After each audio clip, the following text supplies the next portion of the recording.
Science का एक ऐसा इनोवेशन कि जिसने डायग्नोस की दुनिया को पूरी तरह से बदल के रख दिया।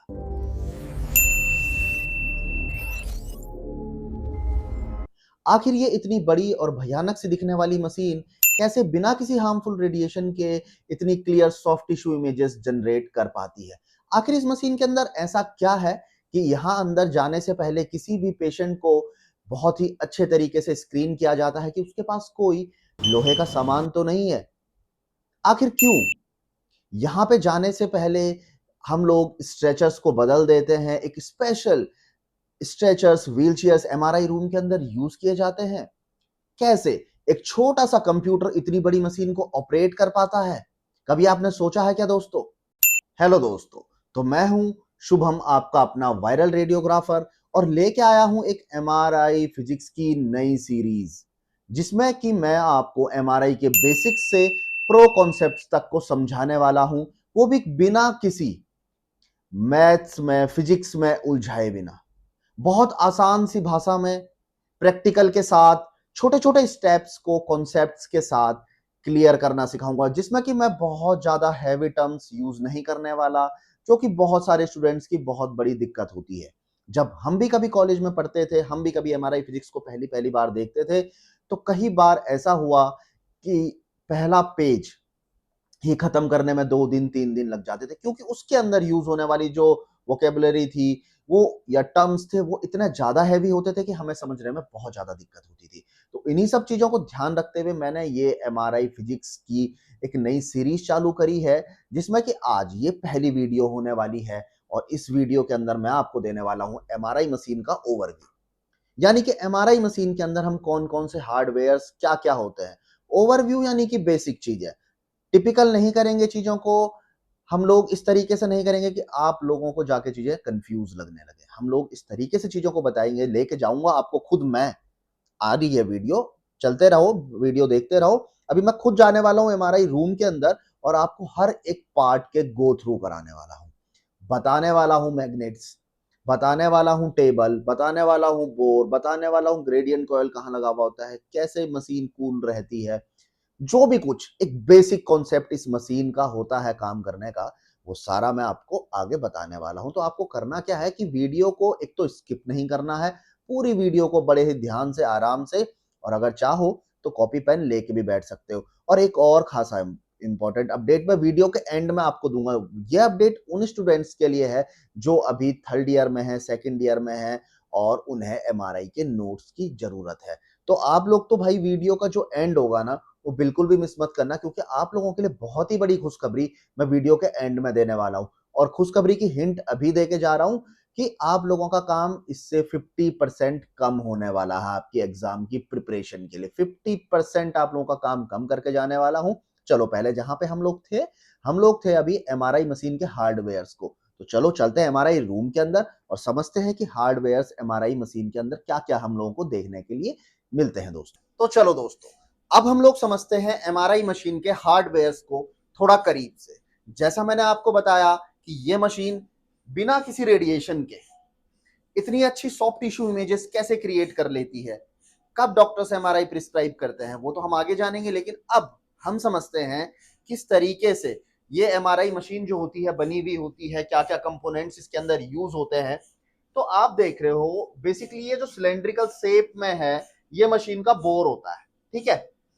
और ये जो मशीन है इसके अंदर काफी बड़े बड़े मैग्नेट्स लगे हुए होते हैं, जिनकी की जो स्ट्रेंथ होती है, जिसे हम टेस्ला में मेजर करते हैं, जो कितना पावरफुल कोई मैग्नेट है वो उसकी हम यूनिट से बता पाते हैं। और ये 1.5 टेस्ला के मैग्नेट्स इस मशीन के अंदर लगे हुए हैं। तो बेसिकली जो आप इतना बड़ा ये देख पा रहे हो ना, जो इतनी बड़ी ये मशीन है, इसमें आधा से ज्यादा हिस्सा जो इस मशीन का है वो मैग्नेट्स ने कवर किया हुआ है, ठीक है। काफी बड़े बड़े मैग्नेट्स इस मशीन के अंदर लगे हुए होते हैं। और ग्रेडियंट कॉयल इस मशीन के अंदर लगी हुई होती है। ग्रेडियंट कॉयल जिसका कि यूज होता है, जो एमआरआई के अंदर हमें डिफरेंट एरियाज से सिग्नल आते हैं, उन्हें डिटेक्ट करना, कहां से हमें कौन सा सिग्नल मिल रहा है, वो ग्रेडियंट कॉयल का काम होता है। डिटेल में हम इन्हें आने वाली वीडियोस में समझेंगे, बाद में समझेंगे। आज मैं आपको बहुत इजी लैंग्वेज में समझा रहा हूँ एमआरआई मशीन के हार्डवेयर को, ठीक है। जैसा मैंने आपको शुरू में बताया, ये होती है बोर, ठीक है। मैग्नेट बोर भी हम लोग इसे कहते हैं, जहां पे पेशेंट को हम लोग प्लेस करते हैं ठीक है, जब उसका एमआरआई हो रहा होता है। जिस भी बॉडी पार्ट का एमआरआई होता है वो मेक श्योर हम लोग करते हैं कि वो बोर के अंदर होगा। यहाँ पे सबसे ज्यादा हाई मैग्नेटिक फील्ड जो होगा इसके आइसो सेंटर में होता है, ठीक है, मशीन के। अब और एक इंपॉर्टेंट हार्डवेयर की बात करते हैं, तो ये होती है पेशेंट टेबल, जिसपे कि हम लोग पेशेंट को लेटाते हैं, पेशेंट को लाई डाउन करते हैं, ठीक है। ये देखिए आप, जिसपे पेशेंट लेटता है और हम लोग बोर के अंदर प्लेस कर लेते हैं। जिस भी बॉडी पार्ट का एमआरआई होना होता है उसके अकॉर्डिंग टू एमआरआई, जिस भी बॉडी पार्ट का करना होता है उसके अकॉर्डिंग हम लोग क्या करते हैं, पेशेंट की पोजीशन को डिसाइड करते हैं। हेड फर्स्ट होगी, फीट फर्स्ट होगी, प्रोन होगी, सुपाइन होगी। तो चलो, ये तो हमने बेसिक चीजों को समझ लिया कि इसमें बहुत बड़े बड़े मैग्नेट्स लगे हुए होते हैं, ठीक है, जो कि 1.5T, 3T, 7T, है ना, इस तक की स्ट्रेंथ के हो सकते हैं। इसके अंदर ग्रेडियंट कॉइल्स लगी हुई होती हैं। अब एक और बड़ा सवाल, आप लोगों ने सुना होगा या ना भी सुना हो, इतनी बड़ी मशीन है, इसे हम लोग कूल कैसे करते हैं? आखिर क्या हम ऐसा यूज करते हैं इस मशीन के अंदर कि ये मशीन 24/7 इसके मैग्नेट्स कूल रह पाते हैं? बेसिकली हम लोग जो बात कर रहे हैं ट्रेडिशनल एमआरआई की कर रहे हैं। हमारा जो ये मशीन है इसके अंदर तो ब्लू सील टेक्नोलॉजी से बने हुए मैग्नेट्स लगे हुए होते हैं, बट नॉर्मल अभी भी ट्रेडिशनल जो एमआरआई है वहां पे सुपर कंडक्टिंग मैग्नेट्स हम लोग यूज करते हैं। और उनकी सुपर कंडक्टिविटी को बनाए रखने के लिए उन्हें ठंडा रखना बहुत ज्यादा जरूरी होता है।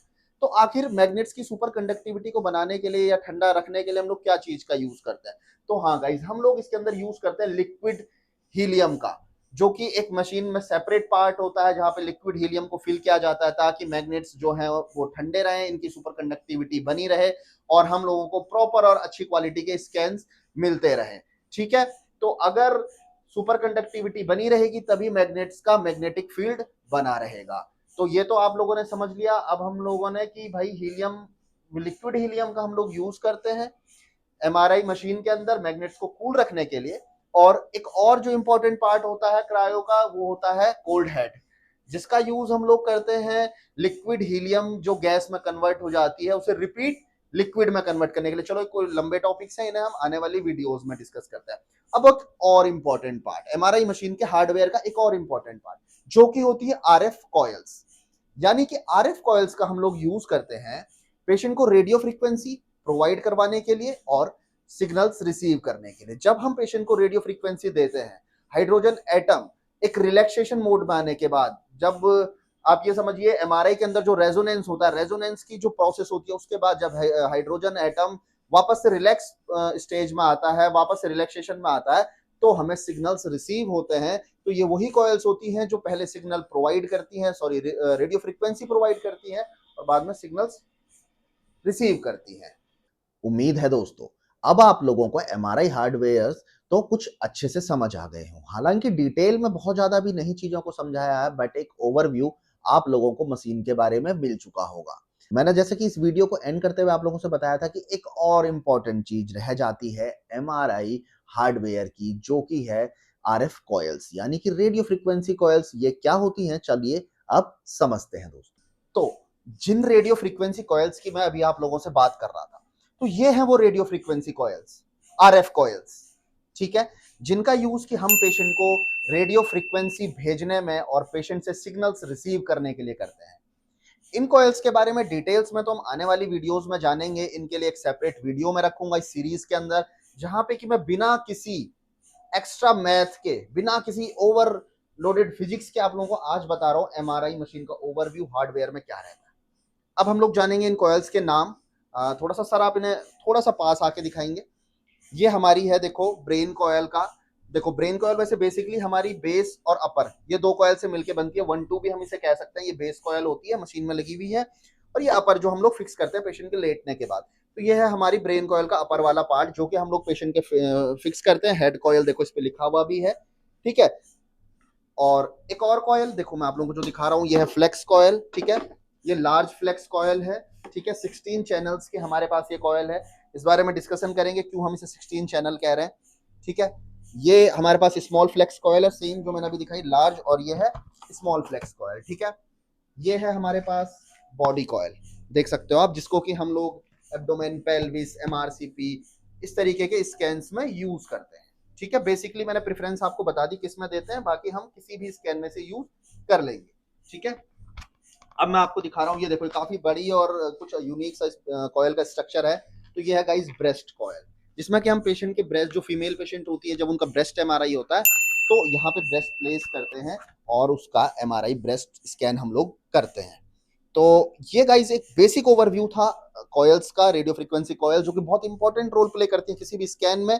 और जिस बॉडी पार्ट का हम जब भी कभी स्कैन कर रहे हैं, अगर वो हमारी रेडियो फ्रीक्वेंसी कॉयल के एफओवी से बाहर है, तो आप लोग नोटिस कर सकते हैं, या आप लोगों ने देखा होगा कि वहां की जो इमेजेस आपको मिलती है वो इतनी अच्छी नहीं मिल पाती है, क्वालिटी इतनी अच्छी नहीं मिल पाती है, क्योंकि वो एक सिग्नल जो रिसीव करना होता है कॉयल को, वहां पे प्रॉपरली नहीं कर पाती है।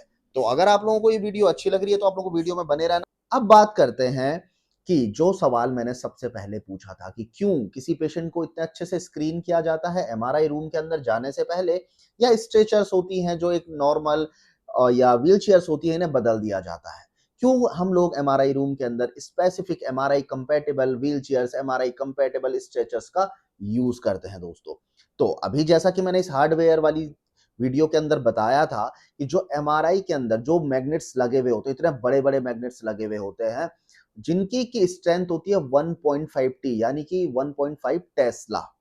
तो जो इतने पावरफुल होते हैं गाइस कि अगर आप छोटी सी कील भी इस मशीन के पास लेके जाते हो, बेसिकली आपको नेचर पता होता है, मैग्नेट का नेचर होता है कि वो कोई भी चुंबक की, कोई भी लोहे की या कोई भी फेरोमैग्नेटिक ऑब्जेक्ट होता है तो उसे अपनी ओर बहुत जल्दी खींच लेता है। तो यहाँ पे तो जो इस मशीन की जो स्ट्रेंथ है 1.5 टी, जो कि बहुत ज्यादा होती है गाइस, इसलिए हम एमआरआई रूम के अंदर किसी भी ऐसी चीज को लेके नहीं जाते जो कि जाके मशीन से चिपक सकता है और पेशेंट के लिए या किसी भी इंसान के लिए लाइफ थ्रेटनिंग हो सकता है दोस्तों। तो इसीलिए जो एमआरआई के अंदर स्ट्रेचर्स जाती हैं वो एमआरआई सेफ होती हैं, कंपैटिबल होती है, उन पे स्टिकर्स लगे हुए होते हैं कि इसे आप एमआरआई रूम के अंदर जा सकते हैं। इसमें किसी भी फेरोमैग्नेटिक ऑब्जेक्ट का यूज नहीं है जो कि जाके मशीन पे चिपक सकता है। तो अब शायद आप लोगों को क्लियर हो गया होगा कि क्यों एमआरआई के अंदर जाने से पहले पेशेंट की इतनी सेफ्टी चेक्स होते हैं और हम लोगों को बहुत ज्यादा ध्यान इन सारी चीजों का रखना होता है। तो दोस्तों ये तो बात थी एमआरआई हार्डवेयर की। लेकिन जैसा कि मैंने अभी वीडियो के शुरू में आप लोगों से ये भी पूछा था कि आखिर ये कंप्यूटर कैसे इस पूरी मशीन को हम लोग इस छोटे से कंप्यूटर से ऑपरेट करते हैं। तो दोस्तों ये होता है एमआरआई कंसोल रूम, जहां पे कि कंप्यूटर लगा हुआ होता है, जिसके कि जो सॉफ्टवेयर्स होते हैं वो प्रॉपर्ली मशीन से कनेक्टेड होते हैं। यहाँ से हम लोगों को जो भी इंस्ट्रक्शंस मशीन को देनी होती है, जो भी इंस्ट्रक्शन सॉफ्टवेयर्स को देनी होती है, सीपीयू को देनी होती है, तो इस कंप्यूटर के थ्रू हम लोग अपनी रिक्वायरमेंट्स होती हैं या जो भी हमारे इंस्ट्रक्शंस होते हैं मशीन तक पहुंचाते हैं। और इसके बेसिस पे ही यहाँ से ही जो मशीन होती है पूरी ऑपरेट होती है, इसीलिए इसे कंसोल रूम कहते हैं दोस्तों। बाकी इस सब के बारे में हम लोग डिटेल में समझेंगे सॉफ्टवेयर के बारे में आने वाली वीडियोस में। लेकिन आज के लिए हमें इतना समझना जरूरी है कि जो एक कंसोल रूम होता है ये एमआरआई रूम का या एमआरआई मशीन का बहुत इंपॉर्टेंट पार्ट होता है, क्योंकि ये जो पूरी इतनी बड़ी मशीन होती है ये यहीं से हैंडल होती है, स्कैन यहीं से प्लान होता है, मशीन को सारी जो इंफॉर्मेशन होती हैं वो यहीं से प्रोवाइड की जाती हैं दोस्तों। अब चलते हैं, वीडियो को एंड करते हैं। और आई होप कि पूरी वीडियो देख के अब आप लोगों को हार्डवेयर से लेके सॉफ्टवेयर के सारे काम समझ आ गए हों। ये एक ऐसी वीडियो मैंने बनाई थी ताकि मैं इसमें आप लोगों को एक बेसिक ओवरव्यू दे सकूं एक एमआरआई फिजिक्स की दुनिया के अंदर लेके जाने से पहले। इसमें हम लोगों का जो एम है इस पूरी सीरीज का कि हम लोग साथ में मिलके बेसिक से शुरू करेंगे और प्रो लेवल तक जाएंगे, सारे लोग साथ में मिलके। जाते जाते एक और बात जिसको कि मैंने आपसे अभी जिक्र किया था कुछ देर पहले कि स्टूडेंट्स के लिए एक बहुत बड़ी खुशखबरी होने वाली है, उनका 50% काम आधा करने वाला हूं। तो आप लोगों की वो बात मैं भूला नहीं हूं, बात जा रहा हूं बताते बताते कि गाइज आने वाली अगली वीडियो से जो भी टॉपिक, चाहे वो मैं फिजिक्स का कोई सा भी टॉपिक पढ़ाऊंगा, उस टॉपिक का यूट्यूब वीडियो के साथ नोट्स का पीडीएफ मैं अटैच कर दूंगा। अगर YouTube के अंदर मेरे को पीडीएफ का लिंक का ऑप्शन मिल जाता है तो वहां अटैच कर दूंगा, वरना आप लोग मेरा टेलीग्राम लिंक ज्वाइन कर लेना। जैसे ही YouTube पे वीडियो अपलोड होगी साथ ही साथ टेलीग्राम पे वीडियो का लिंक जाता है, उसी के साथ में पीडीएफ का लिंक भी टेलीग्राम चैनल के अंदर मिल जाएगा। टेलीग्राम का लिंक यूट्यूब की बायो में आपको मिल जाएगा, नहीं तो आप लोग जाके इंस्टाग्राम पे, जिसका कि लिंक मेरी यूट्यूब की बायो में डला हुआ, मेरे इंस्टाग्राम की बायो में मेरे टेलीग्राम चैनल का लिंक है, उसके अंदर आप चले जाओगे तो हर यूट्यूब वीडियो के साथ आपको प्रॉपर नोट्स मिलने वाले हैं दोस्तों। और बात रही सीरीज केवल एमआरआई की नहीं, इसके साथ-साथ एक्स-रे की, साथ-साथ सीटी की, साथ-साथ प्रोसीजर्स की और इंटरव्यू की सीरीज भी हम लोग लेके आने वाले हैं। बस आप लोगों से एक चीज़ की उम्मीद है कि अगर आपको वीडियोज़ अच्छी लगती हों, आप लोग बहुत समझदार हो, बताने की ज़रूरत नहीं है, आप समझ चुके हो कि मैं क्या कहना चाह रहा हूँ। बट बताने की ज़रूरत ये है कि मुझे भी आपके प्यार की ज़रूरत होती है, जो कि मेरे लिए एक असली मोटिवेशन होता है। इतनी सारी सीरीज़ शुरू में जो करने वाला हूँ, बस आप लोग ज़्यादा से ज़्यादा सपोर्ट करो, कमेंट करो, लाइक करो और चीज़ें हमें क्या सही करनी है, वो बताओ दोस्तों। अगर वीडियो अच्छी लगी हो, तो लाइक तो भाई ज़रूर कर देना।